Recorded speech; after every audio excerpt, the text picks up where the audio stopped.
ஸ்ரீ விஷ்ணு புராணம் 118ஆம் பகுதி. கலியுக தர்மம்.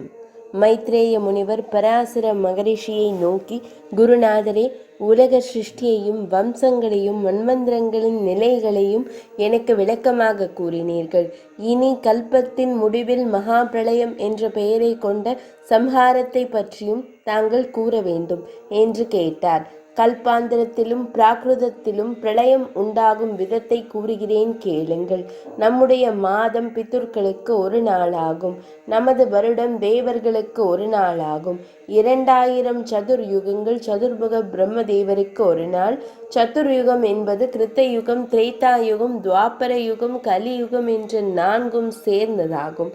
இந்த 4 யுகங்களும் தேவமானத்தினால் 12000 ஆண்டுகளாகும்.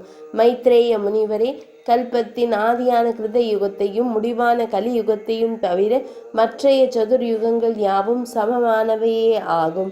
ஆதி கிருத யுகத்தில் பிரம்மதேவர் எப்படி படைக்கிறாரோ அதுபோலவே கடைசியான கலியுகத்திலே சம்ஹாரம் செய்கிறார் என்று பராசர முனிவர் கூறி வரும்போது, மைத்ரேய முனிவர் மற்றொரு விஷயத்தை பற்றி கேட்க விரும்பி, குருநாதா, 4 பாதங்களால் நடக்கும் தன்மையுடைய தர்மம் அழிந்துவிடத்தக்கதான கலியுகத்தின் சொரூபத்தை நன்றாக விளக்கி கூற வேண்டும் என்று கேட்டார். பராசர முனிவர் கூறலானார். மைத்ரேய முனிவரே, கலியினுடைய ஸ்வரூபத்தை விவரமாக கூறுகிறேன், கேட்பீராக. கலியுகத்தில் மனிதரிடத்தில் வர்ணாசிரம ஆச்சார நடவடிக்கைகள் இருக்காது. அதில்லாததால் ரிக், யஜுர், சாமம் என்ற வேதங்களில் சொல்லப்பட்ட யாகாதி கிரியைகளும் இருக்காது. கலிகாலத்தில் தர்மமான திருமணங்கள் நடைபெறாது. குரு மாணவ முறையும் இருக்காது. தம்பதிகள் ஒருவருக்கொருவர் நடந்து கொள்ளும் முறைமையும் தர்மமும் இருக்காது.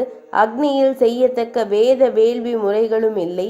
எந்த குலத்தவனாயினும் பலசாலி எவனோ அவனே எல்லோருக்கும் அரசனாவான். எல்லா ஜாதிகளிலேயும் பொருள் உள்ளவனே கன்னிகாதானம் செய்ய தகுதியுடையவனாவானே அன்றி கல்வி ஒழுக்கங்கள் உடையவன் அத்தகுதி உடையவன் ஆக மாட்டான். பிராமணன் எந்த வழியினாலும் தீட்சிதனாவானே தவிர சாஸ்திர விதிப்படி ஆவதில்லை. கலியில் விதிக்கப்பட்டதே பிராயச்சித்தம் என்பதில்லை. எந்த கிரியையும் பிராயச்சித்தமாக ஏற்கப்பட்டு விடும். எவனுக்கும் எந்த வாக்கியம் பிரியமோ அதுவே சாஸ்திரமாகும். காளி முதலான எதுவுமே தெய்வமாக கொண்டாடப்படும். இன்னோருக்கு இன்ன ஆசிரமம் என்பது இருக்காது. எவனும் எந்த ஆசிரமத்திலும் பிரவேசிப்பான். ஒருவன் தான் விரும்புவது போல பட்டினி கிடப்பதும் வருந்துவதும் தவம் செய்வதும் சாஸ்திர ரீதியான தர்மமாக கருதப்படும். அந்த பொருள் இருந்தாலும் தான் தனவான் என்ற செல்வ செருக்கு ஜனங்களுக்கு உண்டாகும். அதுபோலவே பெண்களுக்கு கூந்தல் செவ்வையாக இருந்தாலே அழகி என்ற கர்வம் உண்டாகிவிடும். கலியானது முற்ற பொன்னும் மணியும் நல்ல விதமான ஆடைகளும் அழிந்து போகும்போது மங்கையர்கள் தங்கள் கூந்தலையே அலங்காரமாக பெற்றிருப்பார்கள். மேலும் மங்கையர்கள் பொருள் இல்லாத கணவனை விட்டு எவனாயினும் பொருள் உடையவனாக இருந்தால் அவனையே புருஷனாக தேடிக்கொள்வார்கள். எவன் அதிகமாக பொருள் கொடுப்பானோ அவனையே ஜனங்கள் சுவாமி என்று கொள்வார்கள். அன்றி நற்குலம், நற்பிறவி முதலியவற்றை ஏற்றுக்கொள்ள மாட்டார்கள். சுவாமி என்பதற்கு ஏதுவாக கொள்ள மாட்டார்கள். கலியுகத்திலே புத்திக்கு பயன் பொருள் சம்பாதிப்பதே அன்றி ஆன்ம ஞானம் பயனாக கொள்ளப்பட மாட்டாது. அந்த பொருளும் வீடு கட்ட பயன்படுமே அல்லாது யாகாதி காரியங்களுக்கு பயன்படாது. அந்த வீடும் தனது போகத்திற்கே பயன்படுமே அன்றி அதிதிகளுக்கு எள்ளளவும் பயன்படாது. மங்கையர் சளுக்கனாக இருப்பவனிடத்தில் மையல் கொண்டு உடலாலோ மனதாலோ விபச்சாரிகளாக இருப்பார்கள். ஆடவரோ அநியாயத்தாலாவது பணம் சம்பாதிப்பவரிடத்திலேயே மனம் வைத்திருப்பார்கள்.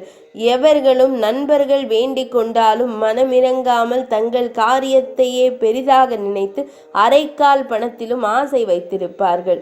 சூத்ராதிகள் பிராமணரை தம்மை போன்று சாதாரண மனிதர்களாக நினைப்பார்களே அல்லாமல் சிறப்புடையவராக நினைக்க மாட்டார்கள்.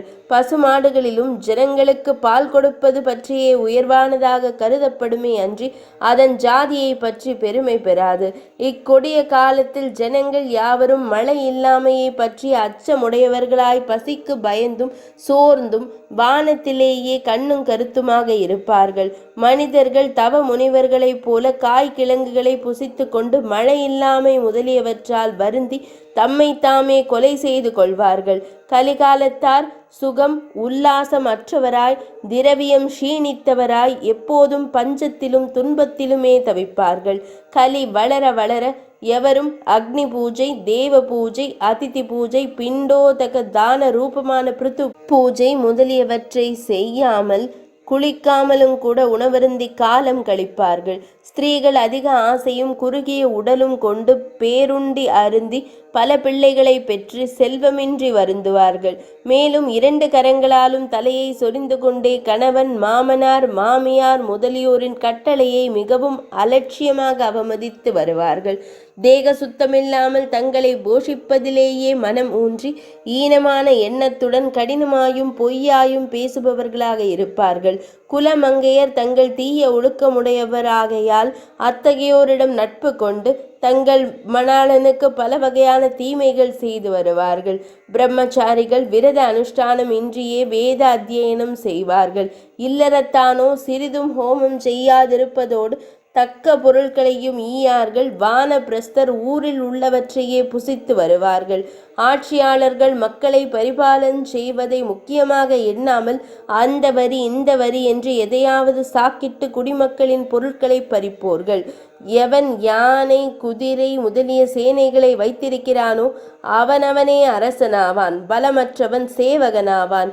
வைசியர்கள் பயிர் செய்தல், வாணிபம் செய்தல் முதலிய தமது தொழிலை விட்டு சூத்திரரது தொழிலாகிய பல தொழில்களையும் செய்து பிழைப்பார்கள். சூத்திரரோ பல வகையான சந்நியாசிகளின் சின்னங்களை அணிந்து பிக்ஷை வாங்கி உண்டு அநேகர் தங்களை பூஜிக்கும்படியான போலி பிழைப்பில் ஜீவிப்பார்கள்.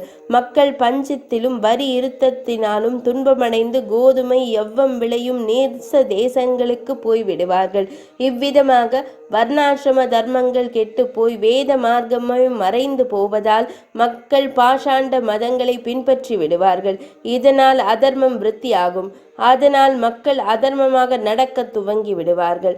அதனால் அதர்மம் வளர்ந்து மக்களின் ஆயுள் அற்பமாகிவிடும். ஆட்சியாளரின் குற்றத்தால் மக்கள் சாஸ்திரங்களுக்கு விரோதமான வீணான தவங்களை செய்வார்கள். ஆகையால் இளமையிலேயே மரணம் உண்டாகும். பெண்கள் 6-7 வயதிற்குள்ளாகவே பிள்ளைகளை பெறுவார்கள். ஆண்களோ 9-10 வயதிற்குள் பிள்ளையை உண்டாக்கும் திறமையுடையவர்களாக இருப்பார்கள். 12 வயதிற்குள்ளாகவே நரை, திரை முதலியன உண்டாகும். இந்த கலியின் முதிர்ச்சியில் மக்கள் 20 வயதுக்கு மேல் பிழைத்திருப்பதில்லை. கலியுகத்தில் மக்கள் அற்ப ஞானம் உடையவர்களாகவும் வீணான தவ வேடங்களை பூண்டு கெட்ட நினைப்பு கொண்டவர்களாகவே இருப்பார்கள்.